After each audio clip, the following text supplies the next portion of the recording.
Hello and welcome to a Rangers Review post-match special with myself, Jonny McFarlane, and Chris Jack next to me. We've just witnessed Rangers win 1-0 over Motherwell. Let's be honest, I don't think we'll ever need to discuss this game ever again. It was far from a classic, and Rangers did not play in any way well whatsoever.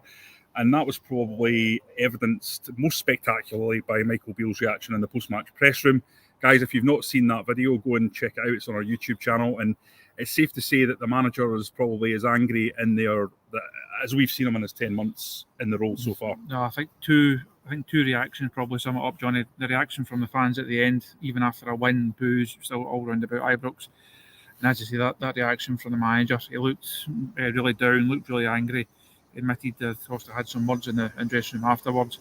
I think to go from a great night here on Thursday and great performance, big result against Real Betis, to then turn out today, produce that in a must-win game, title still on the line. I think he'll be driving home title with a lot of questions about some of his players in this squad, unfortunately.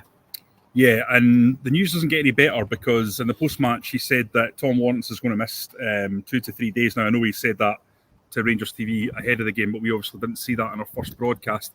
And then to make matters even worse, Rabbi Matondo looks like he's got a serious injury. So Michael Beale's sort of ripped up the plan and gone for more width, and now the players that he has to give him that width are rapidly diminishing. It's a difficult one. It's all getting a bit Giovan Broncos-like, unfortunately. A manager under pressure, European results, not great, obviously, PSV won. Domestic performance, he's not good, behind in the title race, and these injuries are now starting to really mount up for Rangers. You can't afford to be losing that many players in an area of the pitch where they've had most of their problems this season. They've not been fluent, they've not been creative, they've not had any real spark middle to front. You're now losing Raskin, you're losing Cantwell, lost Dill, adding Matondo into that list, Tom Lawrence into that list. Danilo's also the main one, having spent the money on him in the summer. Rangers now going into a Livy game, they can put a team out. They can put a team out that's more than capable of going and beating Livy. But I'm sure that international break now can't come quick enough for Michael Beale, because he really needs to get to that and try and get some of these players back. Because if he doesn't and things don't improve, we all know what the direction of travel is here. Yeah, it's a really, really difficult situation he finds himself in. You look at the play today, Chris. He singled out the back three. Once he changed that, with Matondo going off, he brought on John Suter. We were slightly scratching our heads because it certainly wasn't a like-for-like substitution, but moved to a back three and said that he felt that gave the team a bit more stability. I'd have to agree. They did actually look a little bit more stable for the majority of the game till the end, when Motherwell obviously pushed forward in numbers. You have to say the defenders got past marks. So Ben Davies was good, Connor Goldson was good, John Lundstrom was excellent. I would give him 8 out of 10. He was the one that stood head and shoulders above everyone else. So if we're talking like this, we're talking about defensive players actually having pretty good games. It says to us the major problem is in the final third, and my God, there are some serious problems up there in terms of the way that they're linking together, the kind of the understanding that you need there. Sam Lammers and Cyril Dessers have been in and out since they've signed. Clear to me that that Sam Lammers is a good football player, but he flatters to deceive, and he's not producing it in the big moments. That's clear. And Cyril Dessers, for me, I just don't see it, Chris. I'm just going to be brutally honest. I think Rangers would have got more from paying £500,000 for Kevin Van Veen than they would have got from taking Cyril Dessers. That's where I'm at with it.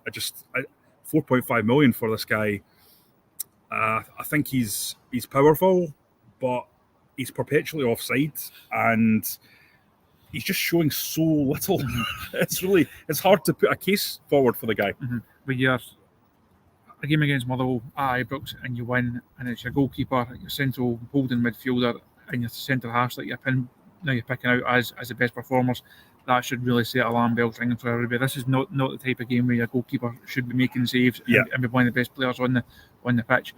That's way off it for Rangers. Michael Beale knows that. He admitted that himself. I thought he was really honest post-match. He said it's time for these summer signings to step up. They've had enough time to settle in now. There are no excuses. And if there's no excuses, you just have to start coming to the conclusion that they're just not good enough. Yeah. So Dessers and Lammers, I don't see it at all. Danilo, I think there's something there. I think he could be a player. Butland is clearly head and shoulders above Yeah. in terms of the guys that have been brought in. Great signing. He's certainly doing the business. But the money was spent in the forward area of the pitch. The money was spent to win games like today more comfortably and to tick these games off week after week after week, win the Old Firm games, and that then turns you into a title winning side. Yeah. Rangers don't look like doing that. Now, they've got Livingston here on Wednesday night. They'll probably win. I think they should win. But you can't say with any certainty. Certainly can't say with any certainty that they beat Aberdeen. European ones, who knows? But then there's no Firm game coming up towards the end of the year. If they're any further behind going into that one, they've put themselves in a really, really tricky position. It's really just hard. It's hard to see how they build the kind of momentum that title-winning sides do. One, because they're losing players, but two, a lot of the guys that are there are just not at the levels that are required right now. Yeah, Michael Beale talked about service, and I think that's a fair point. Cyril Dessers, it wasn't like he was missing 5 or 6 chances, but I've never worried about that with a striker. I mean, I remember Alan McCoist, he got chance after chance after chance, and he missed a good few of them, but you know, he was always there in the decisive moment. But we've just seen so little of that, and if you look at the last 3 games, okay, it's 3 wins, but it's only 4 goals. Yes, it's 3 clean sheets, and that's a positive. But listen, let me tell you, they shouldn't have got a clean sheet today because Motherwell should have scored. But I think the big problem with Rangers last season was a lack of goals, and we pinpointed it here at the Rangers Review very early. There's not enough goals in this team. Alfredo Morelos, the whole thing about him was he'd never scored more than 18 goals in a season in the domestic setup.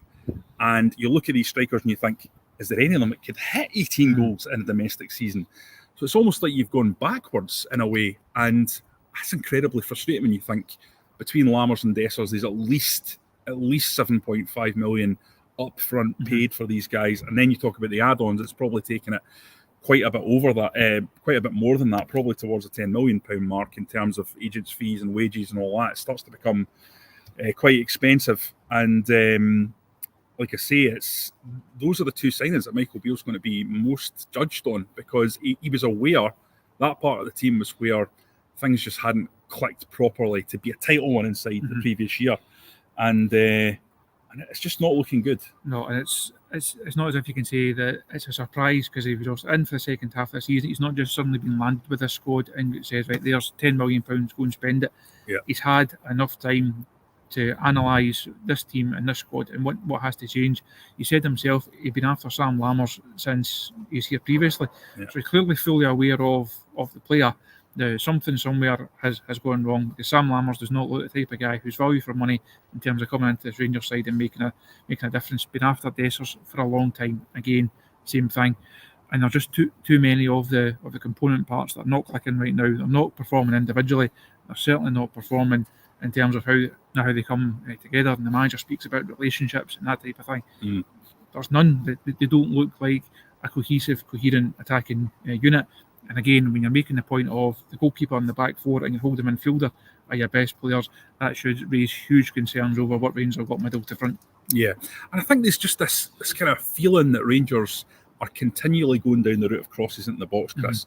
That's been a situation that actually predates Steven Gerrard, never mind Michael Beale. Crosses in the box.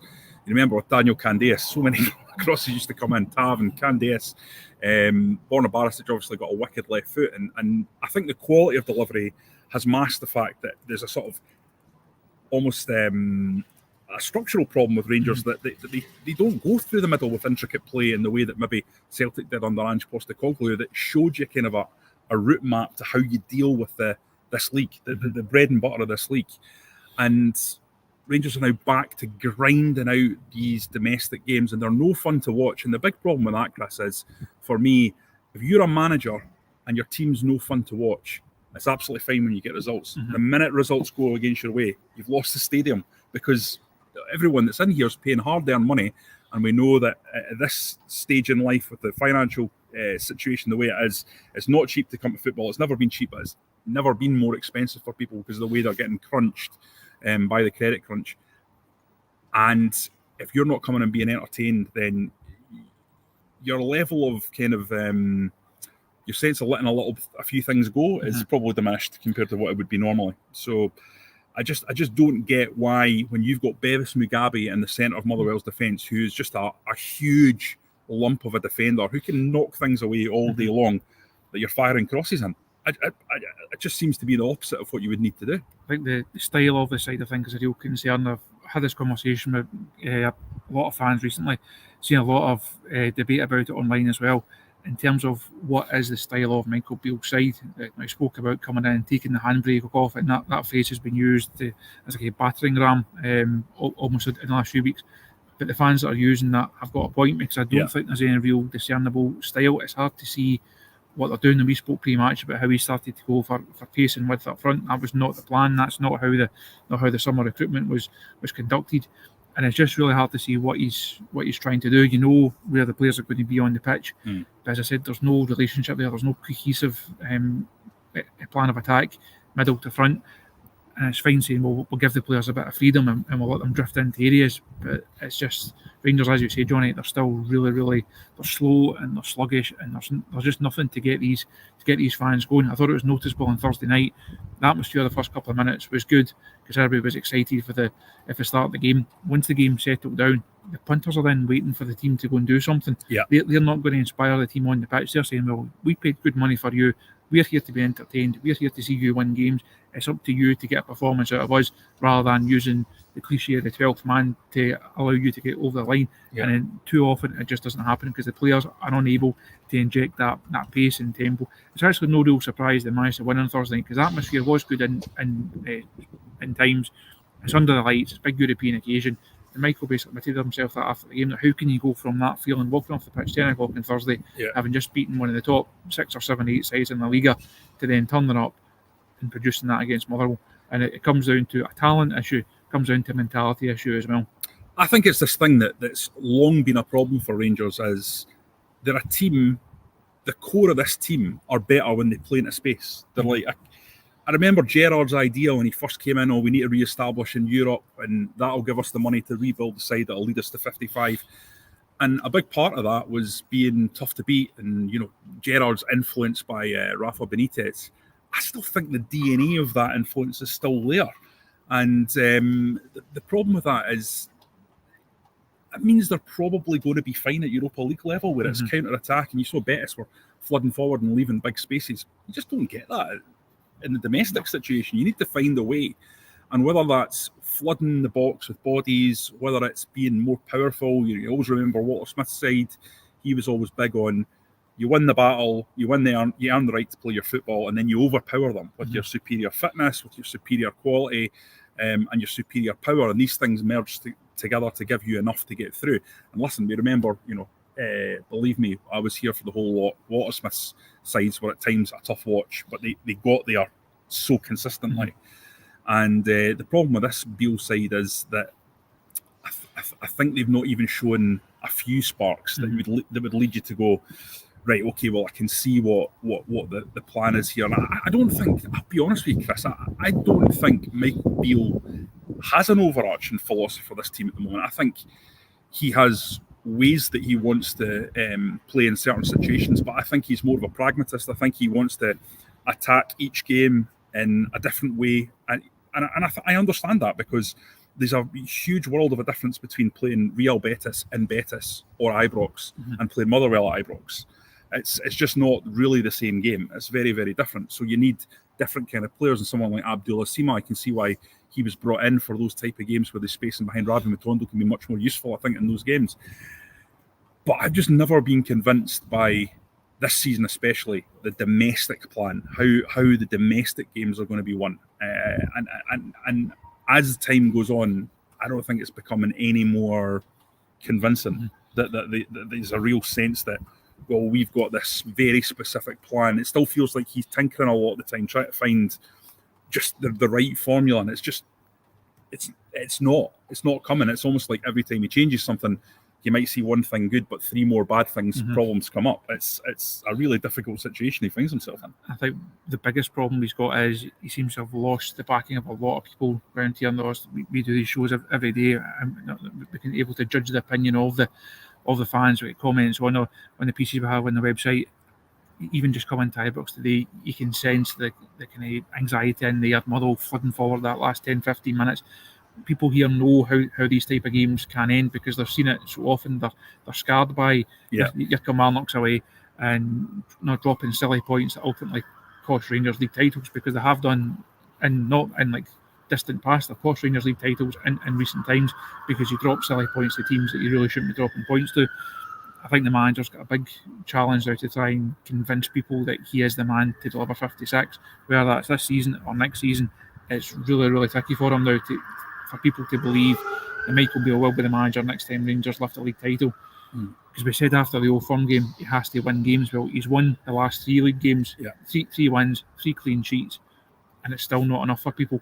And when it gets to that stage, it's really hard to see how he can turn that around. So he goes and beats Livy on Wednesday night, great. If he then drops a couple of points against Aberdeen at the weekend, it's all bets are off again. Even if you beat Aberdeen, you then do something daft in Limassol, and it's all bets are off again.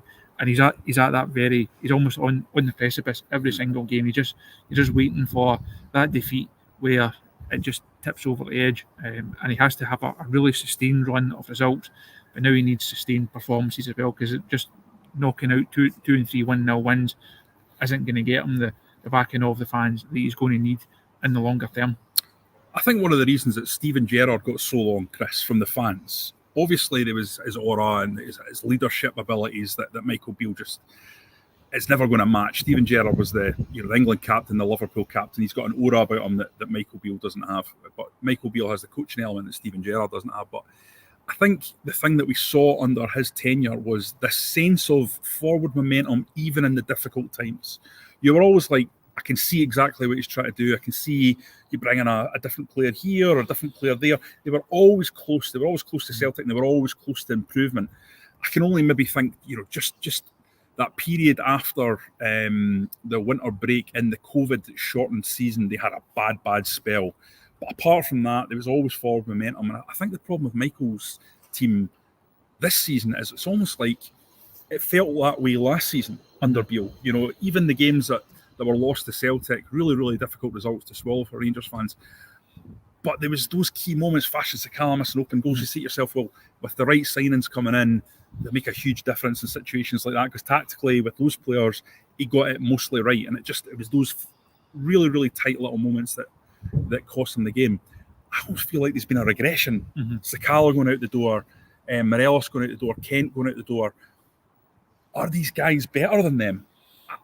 I have to say, at the moment, I don't think they are.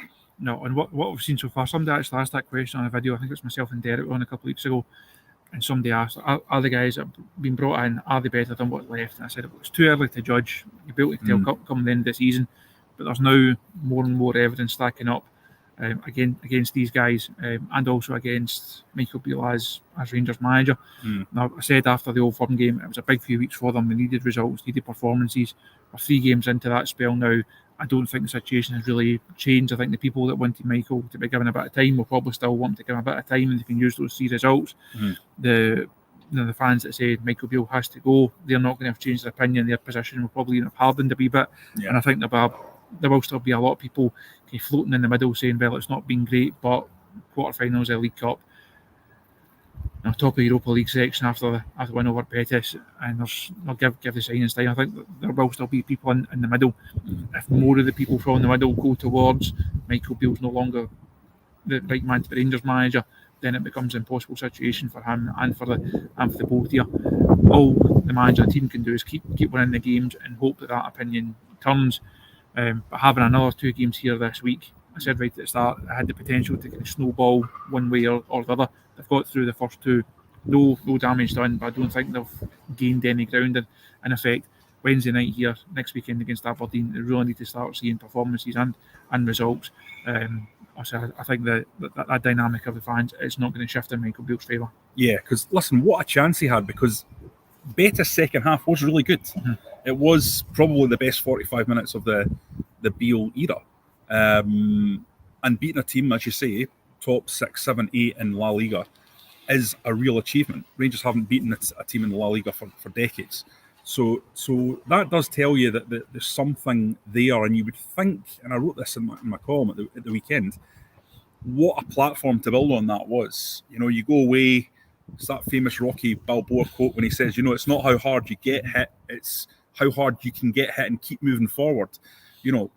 Beale had an opportunity to build on that, but you almost feel like that goodwill that would have been engendered by that performance and that result, which was fantastic against Betis, You come to Ibrox and you win, but it almost feels like we're talking about defeat here because of the nature of the performance.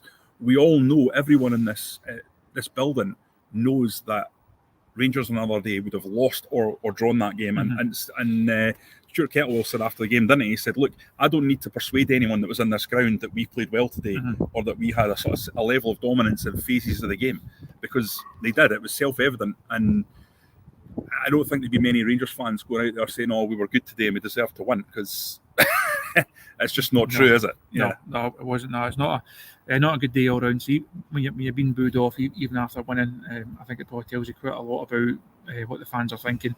I thought the manager's demeanour certainly summed it up as well. So again, if you've not seen the press conference video, certainly go and give it a watch. And I think you'll be able to tell quite a lot from it. Yeah, I mean, credit to Michael Beale for coming out and really reading the riot act, and you've got to hope that these players will then react to that and deliver come midweek and understand the situation as it stands, because this season is sort of teetering, isn't it? It's teetering on the brink of what could be a disaster in October, which is never ever a good sign, because it's a long season, like for us as well as the players and especially for the fans. But it's just not something that you want to see. You want to be plenty of positivity going into the challenges ahead, and we all know it's 4 points between Celtic and Rangers. You can't allow that to get any bigger than that, or it becomes a really, really, really insurmountable task if Celtic just keep on grinding out results week in, week out. We know Brendan Rodgers has a track record of being able to do that, so